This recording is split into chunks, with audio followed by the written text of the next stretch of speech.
औज़ुबिल्लाहिमिनश्शैतानिर्रजीम बिस्मिल्लाहिर्रहमानिर्रहीम रब्बिश्रह ली सदरी व यस्सिर ली अमरी वहलुल उक़दतम मिन लिसानी यफ़क़हू क़ौली। ऐ मेरे रब मेरा सीना मेरे लिए खोल दे और मेरे काम को मुझ पर आसान कर दे और मेरी ज़ुबान की गिरा भी खोल दे ताकि लोग मेरी अच्छी तरह बात समझ सकें। चैप्टर 2 है डिफ्रेंसिएशन में। एक इम्पोर्टेंट बात है कि टेलर सीरीज़ का पता किस तरह चलेगा कि टेलर सीरीज़ अप्लाई हो रही है। टेलर सीरीज़ का इस तरह पता चलेगा कि एक्स के अंदर ए है, एच है, टी है, यू है, कोई भी अगर फंक्शन में जो एक्स है उसके अंदर कोई वेरिएबल अगर ऐड हो रहा है तो इसका मतलब वहाँ पे टेलर सीरीज़ अप्लाई हो रही है। वैसे तो अगर उसने लिख दिया अप्लाई टेलर सीरीज़ तो पता चल जाएगा, लेकिन अगर क्वेश्चन देख के ऊपर ना लिखा हुआ कि टेलर सीरीज़ को इसको सॉल्व करना है तो इस तरह इसकी आइडिया हो जाएगा। टॉपिक है टेलर सीरीज़। ठीक है, टेलर सीरीज़ क्वेश्चन नंबर 2 है एक्सरसाइज 2.8 का। फंक्शन हमारे पास दिया हुआ है f of x plus h. इसको हमने प्रूव करना है cos of x minus h sine of x minus h square over 2 factorial factorial का ये भी सिंबल है, एक्सप्लेनेशन मार्क, और ये भी सिंबल है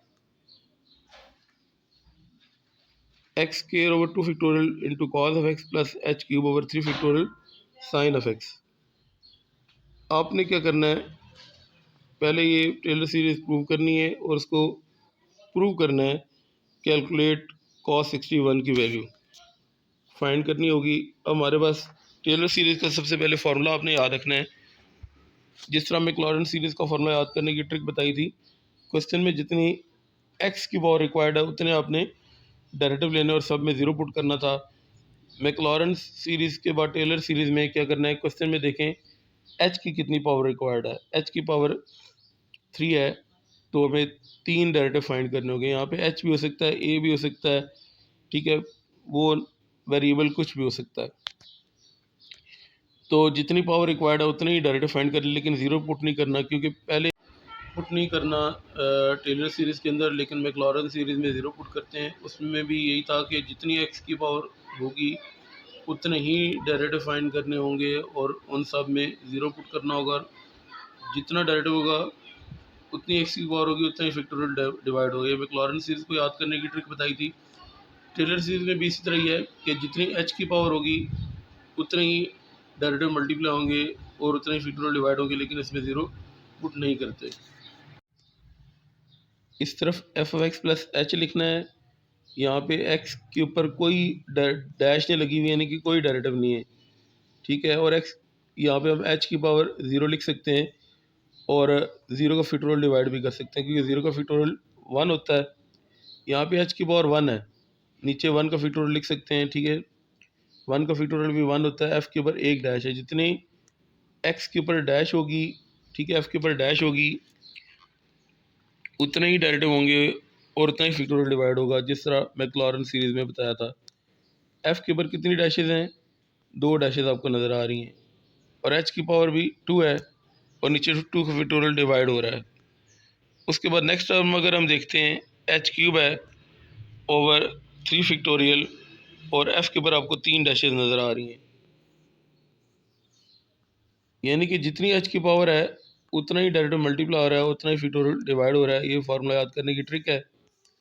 अब हम क्या करते हैं, क्वेश्चन में आ जाते हैं। क्वेश्चन में देखें, अगर हम टेलर सीरीज़ को कंपेयर करते हैं, इस साइड पे लेफ़्ट साइड पे F of x plus H लिखा हुआ था, यानी कि cos of x plus H क्या होगा, एफ एक्स प्लस एच होगा। अच्छा, अब मुझे एफ एक्स प्लस एच तो मैंने लिख दिया, राइट साइड पे एफ एक्स चाहिए, तो मेरे पास तो एफ एक्स नहीं है।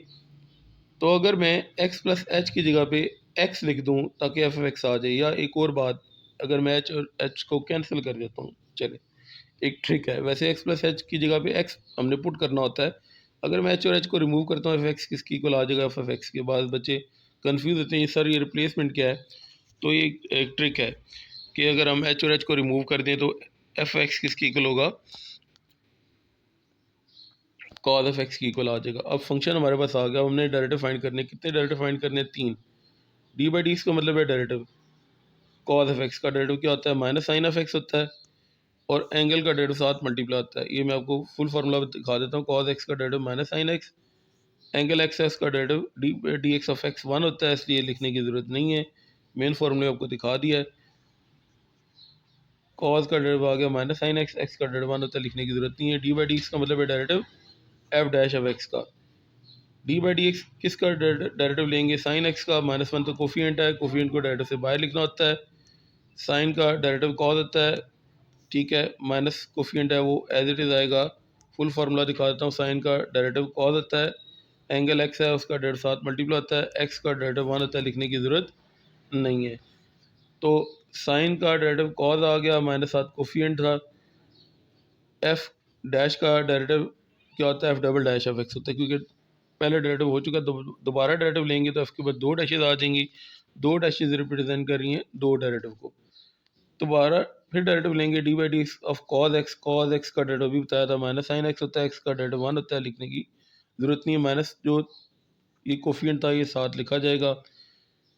एफ डबल डैश का फिर हमने डेरिवेटिव लिया है, तो क्योंकि तीसरा डेरिवेटिव एफ के ऊपर 3 डैशेज आ जाएंगी, माइनस और माइनस मल्टीप्लाई के प्लस हो जाएंगे, साइन एक्स वैल्यू आ जाएगी तीसरे डेरिवेटिव की। और फार्मूला ये जो लिखा हुआ है इसमें वैल्यू पुट करते हैं। F of x plus H किसकी इक्वल था? Cause of x plus H के। एफ ऑफ एक्स किसकी इक्वल था? कॉज एक्स के, वीडियो रिवाइंड करके देख सकते हैं, plus H. F dash of x की वैल्यू क्या थी? माइनस साइन एक्स थी। मैं चले आपको दिखा भी देता हूँ। एफ एक्स कॉज एक्स था, f dash of x minus sine x था, और f double dash of x की वैल्यू माइनस कॉज एक्स थी। ये देख लें यहाँ पे डबल डेरिवेटिव की वैल्यू आ गई minus cos of x. H square over 2 factorial as it is लिखेंगे, h cube over 3 factorial as it is लिखेंगे, सेंटर में प्लस का साइन है, और तीसरा डेरिवेटिव ये आपके सामने साइन ऑफ एक्स है। तो तीसरे डेरिवेटिव की वैल्यू भी पुट कर ली साइन ऑफ एक्स। अब हमने तकरीबन प्रूव कर लिया, लास्ट स्टेप है बस सिंप्लीफाई करना है। Cos of x plus h as it is लिखेंगे, कॉज ऑफ एक्स भी एज इट इज़ लिखेंगे, एच को माइनस साइन एक्स से मल्टीप्लाई करते हैं, minus h sine of x. H square over 2 factorial को माइनस कॉस एक्स से multiply करते हैं, minus h square over 2 factorial cos of x आ जाएगा। और एच क्यूब ओवर 3 फैक्टोरियल को साइन एक्स से मल्टीप्लाई करते हैं, तो h cube over 3 factorial sine of x आ गया। प्रूव हमने कर दिया। ये आपके सामने फार्मूला मैंने लिखा हुआ है, कॉ F of x plus H, F x H F dash of x, h square over 2 factorial F double dash of x, H cube over 3 factorial F triple dash of x, highlighted में भी लिखा हुआ था। अब हमने prove क्या करना था? फार्मूला तो प्रूव कर दिया। नेक्स्ट रिक्वायरमेंट क्या है? कॉस 61 की वैल्यू को फाइंड करना। अच्छा, अब टेलर सीरीज़ हमने पढ़ ली, इसका मकसद नहीं बताया, लोग बताते भी नहीं हैं। देखें, जो स्टैंडर्ड एंगल हैं जैसे 0 है, 30 है, 45 है, 60 है, 90 है, इसकी वैल्यू आपको ज़बानी याद होती हैं, ठीक है। कॉस 60 है या कॉस 30 है या कॉस 45 है, या इसके अलावा साइन है या टेंजेंट है, सीकेंट को सीकेंट, स्टैंडर्ड एंगल्स कि हम ट्रिग्नोमेट्रिक फंक्शंस की वैल्यू फाइंड कर सकते हैं, ज़बानी हमें याद होती हैं। लेकिन अगर आप देखें कॉस 61 है, कॉस 62 है, या साइन 61, साइन 62, या साइन 29 है, इसकी वैल्यू तो आप याद नहीं रख सकते। और आपके पास फॉर एग्जांपल कैलकुलेटर भी नहीं है। आजकल तो हमारे पास कैलकुलेटर है, कैलकुलेटर के अंदर हम क्या करते हैं, जो नॉन स्टैंडर्ड एंगल्स हैं 61 है, 62 है, 31 है, 32 है, 29 है, कोई भी हम नॉन स्टैंडर्ड एंगल पुट करें कैलकुलेटर के अंदर, उसकी वैल्यू आ जाती है। लेकिन अगर आपके पास कैलकुलेटर भी ना हो, ठीक है, और हम उसकी वैल्यू को फाइंड करना चाहें, ठीक है, तो हम इस फार्मूले से फाइंड कर सकते हैं। ये एप्लीकेशन थोड़ी सी आ गई। दूसरी बात ये है कि लोग कहते हैं जी कैलकुलेटर में तो पुट करें आंसर आ जाता है। बेसिकली ये फंक्शन जब बनाया जाता है, फिर फंक्शन को कंप्यूटर की मेमोरी चिप के अंदर डाला जाता है, ठीक है, तो फिर वो जो कैलकुलेटर होता है उसकी मेमोरी डिस्क में डाला जाता है, तो फिर आपको कैलकुलेटर आंसर देता है। अगर ये फंक्शन किसी ने ना बनाया होता, कंप्यूटर की मेमोरी चिप में ना डालते, कैलकुलेटर की मेमोरी चिप में ना डालते, तो उसका वो आंसर भी ना देता। तो ये इसका थोड़ा सा मैंने बैकग्राउंड बता दिया। हम पढ़ाते तो रहते हैं लेकिन बच्चों को इसका मकसद नहीं बताते। कॉस 61 की वैल्यू फाइंड करनी थी। 61 के करीब कौन सा स्टैंडर्ड एंगल है? 60 है। अब 60 में क्या ऐड करें कि 61 आ जाए? 1 1 हमने ऐड कर दिया। अब देखें, कॉस ट्रिग्नोमेट्रिक फंक्शन है, ठीक है, एच देखें ट्रिग्नोमेट्रिक फंक्शन नहीं है, ठीक है। तो जो नॉन ट्रिग्नोमेट्रिक फंक्शन होता है उसको हमने डिग्री में नहीं रखना होता, रेडियन में कन्वर्ट करना होता है। तो डिग्री है उसको रेडियन में कन्वर्ट करने के लिए पाई और 180 से मल्टीप्लाई करते हैं, 1 डिग्री को पाई और 180 से मल्टीप्लाई करेंगे तो पाई और 180 रेडियन आ जाएगा।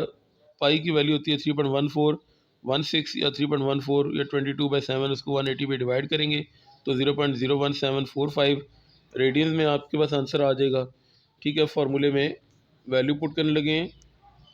F x plus H, x की जगह पे लिखा 60, एच की जगह पे 1 डिग्री लिखा चाहिए यहाँ पे, क्योंकि नहीं ये वाली वैल्यू लिखी 0.01745, क्यों कि फंक्शन जो है वो कॉज है। कॉज क्या है? Trigonometric function. ट्रिग्नोमेट्रिक फंक्शन के अंदर जो हमने वैल्यू पुट करनी होती है वो डिग्री वैल्यू पुट करनी होती है, ये डिग्री वाली वैल्यू पुट कर। यहाँ पे कॉस 60 की वैल्यू 0.5 होती है, आप ज़बानी याद रख सकते हैं, 0.5 सॉरी, ये कॉस 60 की वैल्यू 0.5 है। और एच अगर देखें, इसके साइन कॉस वगैरह नहीं लिखा हुआ, तो ये नॉन ट्रिग्नोमेट्रिक फंक्शन है। नॉन ट्रिग्नोमेट्रिक फंक्शन में 0.01745 पुट करेंगे। उसके बाद साइन एक्स है, साइन एक्स अब क्योंकि ट्रिग्नोमेट्रिक फंक्शन है तो इसमें डिग्री वाली वैल्यू पुट करेंगे। साइन 60 की वैल्यू 0.5 होती है, 0.5 नहीं होती, 0.8666 होती है। 0.8666 को मल्टीप्लाई करेंगे 0.01745 के साथ तो 0.0151 आ जाएगा। उसके बाद एच स्केयर ओवर 2 फैक्टोरियल है, तो एच क्या है? नॉन ट्रिग्नोमेट्रिक फंक्शन है, साइन कॉज नहीं लिखा हुआ इसके साथ, टेंजेंट वगैरह कोई भी नहीं लिखा हुआ, तो ये नॉन ट्रिग्नोमेट्रिक फंक्शन है। इसके अंदर 0.01745 ऊपर स्केयर है ओवर 2 फैक्टोरियल 2 होता है। और कॉज एक्स क्या? ट्रिग्नोमेट्रिक फंक्शन है। ट्रिग्नोमेट्रिक फंक्शन के अंदर हम डिग्री की वैल्यू पुट करेंगे, यानी कि 60 डिग्री एक्स की वैल्यू थी, ये आपके सामने पुट कर ली। अब 0.01745 का स्केयर है, यानी कि 0.01745 को 2 दफ़ा मल्टीप्लाई करेंगे, 2 का फैक्टोरियल 2 होता है, और कॉस 60 की जो वैल्यू होती है 0.5 होती है, मल्टीप्लाई करेंगे तो हमारे पास 0.000076 आ जाएगा।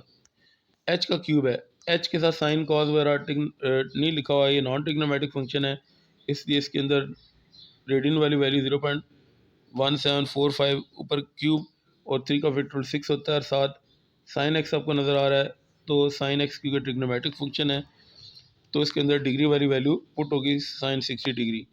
अब 0.01745 को हम 3 टाइम्स मल्टीप्लाई करेंगे, क्यूब आ जाएगा, 6 पे डिवाइड करेंगे और साइन 60 की वैल्यू 0.866 होती है, मल्टीप्लाई करेंगे तो ये आंसर आ जाएगा।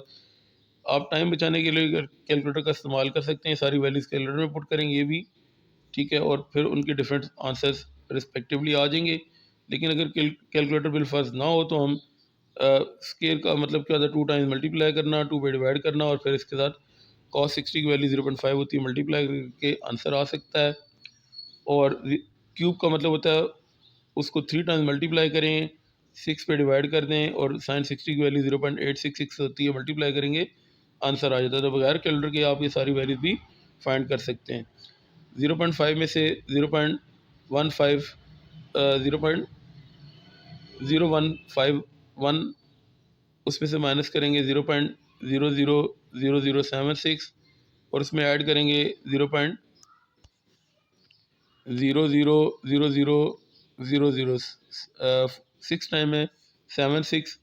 इन सब को सॉल्व करेंगे तो 0.4848 आ जाएगा कॉस 61 की वैल्यू। अगर आप कैलकुलेटर में पुट करते हैं कॉस 61 की वैल्यू तो 0.4848 इसका सोल्यूशन आ जाएगा। मेरा चैनल आप सब्सक्राइब करें तब, अगर मेरी वीडियो पसंद आए। वीडियो पसंद आए तो मेरे चैनल को लाइक भी कर दें, सब्सक्राइब भी कर दें और दूसरों के साथ शेयर भी कर दें। जज़ाकल्लाह।